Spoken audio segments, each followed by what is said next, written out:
जय श्री सीताराम भक्तों, स्वागत है आपका हमारा YouTube चैनल ब्रह्मेश्वर महादेव ज्ञान दर्पण में।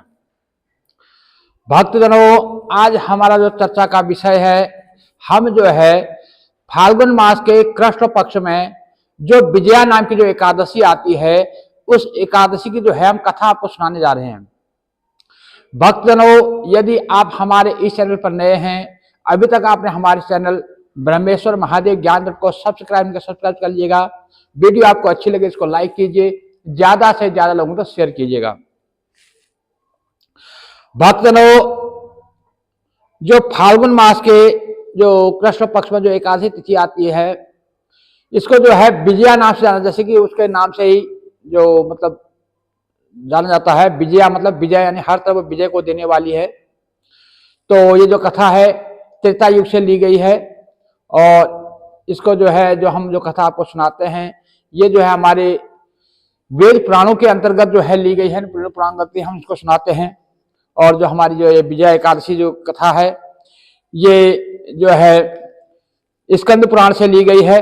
स्कंद पुराण के अंतर्गत जो है इसका महात्म्य आता है, वहां से इसको लिया गया है। इस कथा को हम सुनाने जा रहे हैं।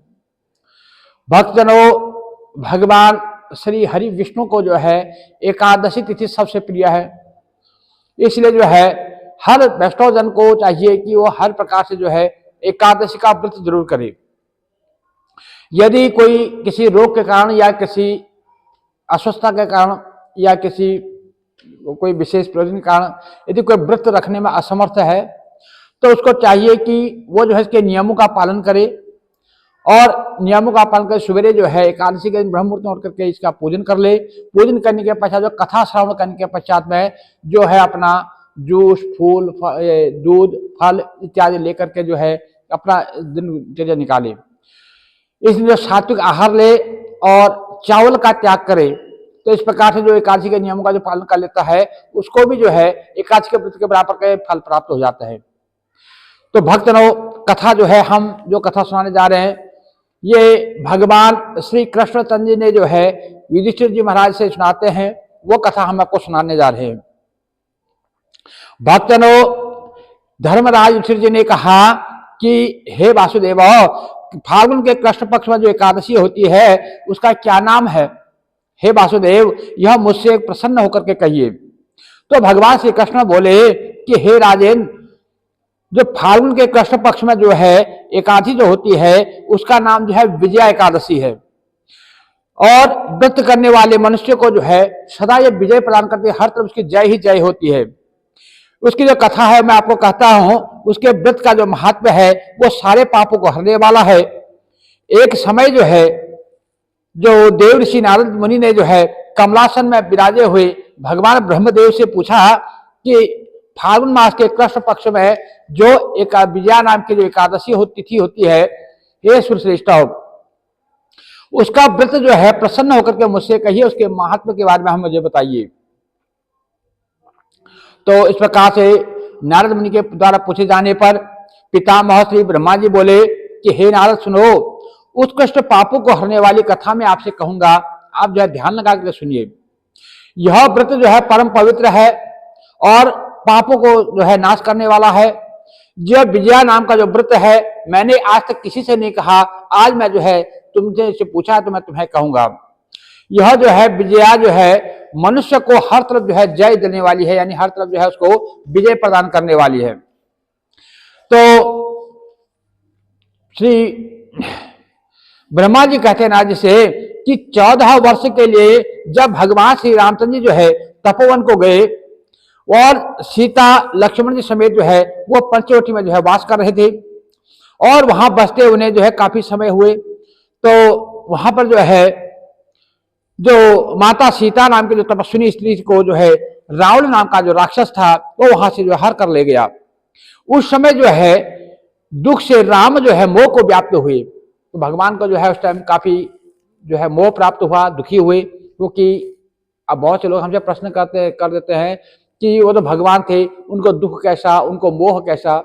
देखिए, भगवान जब पृथ्वी पर आते हैं वो एक हमें संदेश देते हैं, वो नरलीला करते हैं, वो हमें ये बताने के लिए आते हैं कि हमें जो है एक आम मनुष्य को कैसे अपनी दिनचर्या गुजारनी चाहिए, कैसे उन्हें अपना धर्म का निर्वाह करना चाहिए, कैसे उन्हें कैसे घोर संकट आने पर भी जो उनको धैर्य का साथ नहीं छोड़ना चाहिए, यही सब संदेश जो है वो हमें सुना देने के लिए आते हैं। और वही नरलीला करते हैं जो एक जो आम मनुष्य जो करता है, वही लीला वो यहाँ पर करते हैं। तो इसलिए जो है वो मोह को प्राप्त हुए और वहां पर जो है वो भ्रमण करते हुए उन्होंने जो है हमारा जटायु नाम का जो गिद्ध था उसको देखा और उनसे जो है वन में घूमते हुए कबंध नाम का जो राक्षस था, वो राक्षस को भी मारा और वहां जो सब रहस्य कह करके जो कबंध जो था मृत्यु को प्राप्त हुआ। उसने जो है सारी कथा जो है सारी वृत्तांत जो भगवान श्री रामचंद्र जी को सुनाई। तो भगवान श्री रामचंद्र ने जो कबंध के बताए हुए मार्ग से आगे निकले तो उनकी जो है सुग्रीव, जो वानरों के राजा सुग्रीव थे, उनके साथ जो है भगवान श्री रामचंद्र की जो है मित्रता हो गई और रामचंद्र जी के लिए जो है वानरों की जो है सेना इकट्ठी की गई और उसके पीछे जो है लंका की अशोक वाटिका में हनुमान जी ने जो है जानकी जी को देखा। जब हनुमान जी वहां गए, उन्हें माता जानकी का जो है वहां पर देखा और वहां से जो है उन्होंने माता सीता जी को जो है जो भगवान श्री रामचंद्र की जो अंगूठी थी, राम नाम अंकित अंगूठी थी, वो सीता जी को प्रदान करी और फिर वहां से वापस आकर के उन्होंने जो है भगवान श्री रामचंद्र जी को सारा वहां का वृत्तांत सुनाया, कैसे माता सीता वहां रहती है, कितना दुख सह रही है, राक्षसियां उन्हें कितना परेशान करती है, ये सारा वृत्तांत में आकर के भगवान श्री रामचंद्र जी को सुनाते हैं। तो रामचंद्र जी ने जो है हनुमान जी के वचनों को सुन के जो सुग्रीव से मंत्रणा करते हैं और सुग्रीव जी की सम्मति से वो जो है अपनी वानरों की सेना को लेकर के जो है अपनी जो है लंका की चढ़ाई के लिए अपनी यात्रा को आगे निकालते चलते हैं। वानर जिनको प्यारे हैं, ऐसे भगवान श्री रामचंद्र जो है वानरों से जो है समुद्र के किनारे उसे कठिनाई से पार जाने योग्य उसे विस्मत हो गए हैं। तो भगवान श्री रामचंद्र फिर वही जो है नरलीला करते हैं। अब वो विस्मित हो गए कि भाई इतना जो अथाह सागर है, इसको हम इतनी जो है वानर सेना के साथ पार कैसे कर सकेंगे। ये सब जान करके भगवान श्री रामचंद्र जो है वहां पर फिर जो है काफी दुखित जान पड़ते हैं और फिर वो जो है उत्फुल्ल नेत्र होकर के लक्ष्मण से कहता है कि हे सौमित्र, हे भाई, कौन सा पुण्य प्रकार से यह समुद्र जो है उतरा जाए, हमें क्या करना चाहिए जिससे कि हम इस समुद्र को जो है पार पा सके। यह अगाध समुद्र जो है जल से पूर्ण है और भयानक जल जीवों से भरा हुआ है और मुझे कोई उपाय दिखाई नहीं देता जिससे कि हम सुख से हम जो है इसके पार हो जाए, ऐसा कोई उपाय हमें जान नहीं पड़ता। तो भ्राता लक्ष्मण बोले कि हे महाराज, हे आदिदेव और पुराण पुरुषोत्तम, आप ही तो हैं, आप ही आदिदेव हैं, आप ही पुराण पुरुषोत्तम हैं, आप जो है सब कुछ जानते हैं, फिर भी जो है आप नरलीला कर रहे हैं। तो आप सुनिए, इसी द्वीप के जो मध्य में वग्दालभ्य नाम के जो है मुनि रहते हैं, मुनि का निवास करते हैं। हे राघव, हमें जो है उस स्थान से वो जो है यहाँ से दो कोस जो है दूरी पर उनका आश्रम है। हे रघुनंदन, उन मुनि से जो है बहुत ब्रह्म को देखा है, अर्थात वो बहुत साल से जीवित है। ब्रह्म को देखा मतलब बहुत कल्पों से जो है वो यहाँ पर वास कर रहे हैं। हे राजेंद्र, हमें जो है वहां जाकर के उन मुनिश्रेष्ठ से पूछना चाहिए। तो लक्ष्मण का यह अति सुंदर वचन सुन के भगवान श्री रामचंद्र जो है वग्दालभ्य नाम के जो मुनि थे उनके दर्शन को गई और दूसरे विष्णु के समान, अर्थात जिनका जो है तेज इतना चमकता था कि स्वयं भगवान विष्णु जान पड़ रहे थे, समान बैठे हुए उन मुनि को जो है भगवान श्री रामचंद्र ने जो है प्रणाम किया। मुनि जो है राम को पुराण पुरुषोत्तम जान करके बोले कि हे राघव, हे राम, तुम्हारा आगमन कैसे हुआ। तो भगवान श्री रामचंद्र जी बोले कि हे विप्रवर, आपके प्रसाद से मैं जो है राक्षस समेत जो है लंका को जीतने के लिए अपने सेना को सहित जो है समुद्र के किनारे आया हूं। हे भगवान, आपकी अनुकूलता से जिस प्रकार से समुद्र को पार पाया जाए, जिस प्रकार से समुद्र का हम उस पार हमारी सेना जाए, हे मुने, सो उपाय हमें मुझे बताइए। हे सुब्रतो, आप प्रसन्न हो। तो मुनि बोले कि हे भगवान रामचंद्र जी, मैं सब व्रतों में उत्तम व्रत आपसे कहता हूं। देखिए, आप जो है पुराण पुरुषोत्तम हैं, वैसे देखो आपके लिए कुछ भी जो है अकाट्य नहीं है, आपके लिए कुछ भी ऐसा नहीं है जो आप नहीं कर सकते हैं। फिर भी आप जो है इस संसार में आकर के, मृत्यु लोक में आकर के आप नरलीला कर रहे हैं, तो इसलिए मैं आपको एक उत्तम व्रत बताता हूं जिसके करने से शीघ्र ही जो है तुम्हारी विजय होगी और राक्षस समेत जो है लंका को जीत के तुम बड़ी कीर्ति को प्राप्त करोगे। तो एकाग्र मन होकर इस व्रत को करो। तो फाल्गुन के कृष्ण पक्ष में जो विजया नाम की जो एकादशी होती है, हे राम, तुम उसका जो है व्रत करने से तुम्हारी जो है विजय होगी। निसंदेह बानर समेत तुम जो है समुद्र के पार भी उतरोगे और उस व्रत की विधि जो है सुनो। अब मैं उस व्रत की जो है विधि को आपको बताता हूं, आप सुनो। जब फाल्गुन मास के कृष्ण पक्ष की एकादशी के दिन से एक दिन पहले, यानी जब कृष्ण पक्ष की दशमी का जब दिन आए, तब जो है मनुष्य को जो है दिन भर जो है ब्रह्मचर्य का पालन करना चाहिए और संयमित रहना चाहिए और जो है स्वल्पाहार लेना चाहिए। और उस दिन को जो है एक सोने या चांदी या तांबे का एक कलश जो है या मिट्टी का एक कलश का निर्माण करना चाहिए। एक कलश बनावे, चाहे तो सोने का हो या चांदी का हो या तांबे का हो या फिर मिट्टी का हो, जैसी मतलब अपनी आस्था, जैसे अपनी श्रद्धा के अनुसार, जैसे अपने हिसाब से उसको बनवाए। क्योंकि अब आज के युग में तो देखा जाए तो ना हम चांदी का बनवा सकते हैं, ना सोने का बनवा सकते हैं, पीतल या तांबे का बना सकते हैं या फिर मिट्टी का ही बना सकते हैं। तो उस जल से भरे हुए पात्र को समेत जो है उसमें जो है पंचपल्लव डाले और पंचपल्लव समेत जो है शोभायमान उस कलश की स्थापना करे और उसके ऊपर जो है जो सोने की बनी हुई नारायण की जो भगवान श्री विष्णु हरि जो लक्ष्मी नारायण जी की जो मूर्ति है उसको स्थापित करे। वो जो है मूर्ति या तो सोने की हो या चांदी की हो। तो अब आज के समय में तो फिर वही सोने की मूर्ति बनाना तो असंभव सा जान पड़ता है।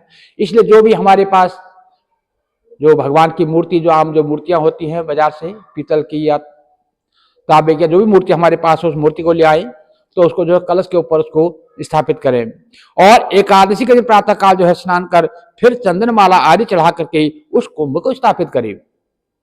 सबसे पहले जहां पर हमने कलश की स्थापना करना उस जगह को पवित्र करें, उस जगह पवित्र करके वहां पर सप्त धान्य रखे, उसके ऊपर जो है कलश रख करके उसके ऊपर जौ यानी जौ रखे और जौ के ऊपर जो है उस भगवान जो श्री हरि भगवान विष्णु की जो मूर्ति है उसको स्थापित करे और अनार तथा नारियल के फलों से जो है उनका विशेषकर उनका पूजन करे।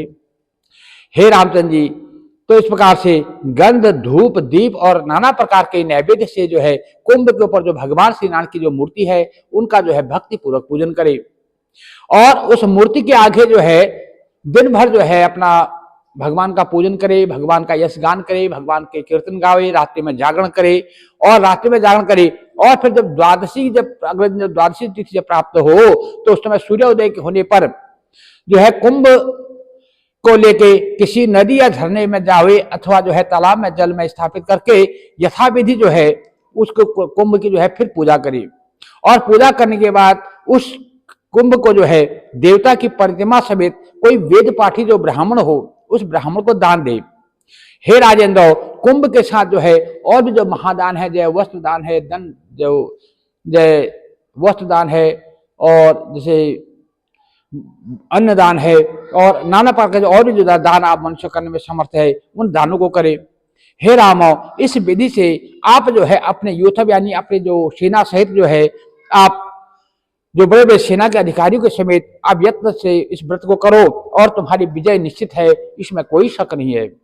मुनि को वचनों को सुनकर के भगवान श्री रामचंद्र ने जो है जब विजया एकादशी का व्रत किया और तो उस व्रत के करने पर भगवान श्री रामचंद्र जी जो है गुरुनंदन जी उस समुद्र के पार भी हुए और रावण को जीत करके विजय भी हुए और माता जानकी को वहां से वापस भी लाने में सार्थक हुई। तो हे राजन, जो मनुष्य इस विधि से जो है भगवान श्री कृष्ण जी जो युधिष्ठिर से कहते हैं कि हे राजन, जो मनुष्य इस विधि से व्रत को करेंगे उनको जो है इस लोक और परलोक में जय मिलेगी, यानी इस लोक में तो उसको सारी उसकी जय जयकार होगी और अंत में वो जो है बैकुंठ धाम को जाएगा, उसको जो है यमराज के दूत उसको कभी नहीं सताएंगे, वो भी जो है वहां भी उसको जय होगी। तो ब्रह्मा जी ने जो नारद से कहा था, हे पुत्र, इस कारण से जो है व्रत करना चाहिए और जो भगवान ब्रह्मदेव जो है ऐसे कहते हैं कि इस कथा को जो पढ़ने अथवा इस कथा को सुनने और इस व्रत को करने से वाजपेयी यज्ञ का फल प्राप्त होता है। यदि कोई इस कथा को जब व्रत नहीं भी कर पाता है, यदि कथा को सुन लेता है, इस कथा को पढ़ता है, तो भी उसे जो है वाजपेयी का फल प्राप्त होता है, इसमें कोई संशय नहीं है। तो इस प्रकार से भक्तों सभी भक्तों को जो है यथासंभव इस जो फाल्गुन मास के कृष्ण पक्ष में जो एकादशी तिथि का जो व्रत आता है, इस एकादशी व्रत को करना चाहिए। जो मनुष्य किसी कारण से इस व्रत को करने में असमर्थ है, तो उन्हें जो है जो इसके जो नियम है, उन नियमों का पालन करना चाहिए, भगवान का पूजन करना चाहिए और इस दिन अन्न का जो है त्याग कर दे और जो स्वल्प आहार ले, शुद्ध शाकाहार भोजन करे और चावलों का त्याग कर दे। तो दिन भर जो है भगवान श्री हरि का भजन करता रहे, तो भी जो है उसको इस व्रत का जो है पूर्ण फल प्राप्त हो जाता है। भक्तजनों, यदि आप हमारे चैनल पर नए हैं, अभी तक आपने हमारे चैनल ब्रह्मेश्वर महादेव ज्ञान दर्पण को सब्सक्राइब नहीं किया, सब्सक्राइब कर लीजिएगा। वीडियो आपको अच्छी लगे तो इसको लाइक कीजिए, ज्यादा से ज्यादा लोगों तो शेयर कीजिएगा। भक्तजनों, जो भक्तजन ब्राह्मण भोजन के निमित्त अथवा जो है हमारे ब्रह्मेश्वर महादेव मंदिर में पूजा के निमित्त कोई दान राशि इत्यादि देना चाहते हैं या किसी प्रकार का कोई दान करना चाहते हैं, तो उसके लिए जो हमारा डिस्क्रिप्शन में हमारा पेटीएम का लिंक दिया रहता है, उससे आप पेटीएम कर सकते हैं। या आप जो है मंदिर में मिलना चाहते हैं या हमसे किसी प्रकार संपर्क करना चाहते हैं, कोई जानकारी लेना चाहते हैं, तो हमारा फोन नंबर दिया रहता है, आप उस फोन से भी हमसे संपर्क कर सकते हैं। भक्तजनों, भगवान श्री लक्ष्मीनारायण जी की भक्ति आप सबको प्राप्त होगी। जय जय श्री सीताराम भक्तों।